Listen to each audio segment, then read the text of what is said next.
ఇవాళ ఒక super tasty curry. ముందుగా ప్యాన్లో ఆయిల్ వేసి ఆవాలు, జీలకర్ర, కరివేపాకు, ఇంగువ, శనగపప్పు వేసి దోరగా వేయించేసుకొని సన్నగా కట్ చేసుకున్న ఉల్లిపాయలు వేసి అవి దోరగా వేగాక అల్లం వెల్లుల్లి పేస్ట్ వేసి బాగా ఫ్రై చేసేసుకోవాలి.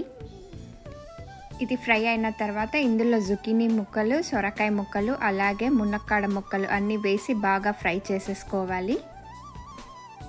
ఇంకా టొమాటో ముక్కలు కూడా వేసేసుకోవాలి. ఈ టొమాటో ముక్కలు చాలా పుల్లగా ఉంటాయి కాబట్టి నేను చింతపండు వేయలేదు.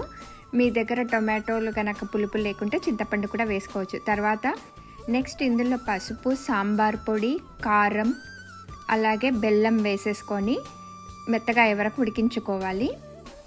తర్వాత లిడ్ ఓపెన్ చేసేసి తగినంత సాల్ట్ వేసేసుకొని వేయించిన నువ్వుల పొడి, వేయించిన పల్లి పొడి, అలాగే ఎండు కొబ్బరి పొడి వేసేసుకొని సర్వ్ చేసేసుకుంటే పుల్లగా తీయగా ఎంతో సూపర్ టేస్టీగా ఉండే ములక్కాడ సొరకాయ కర్రీ రెడీ టు సర్వ్.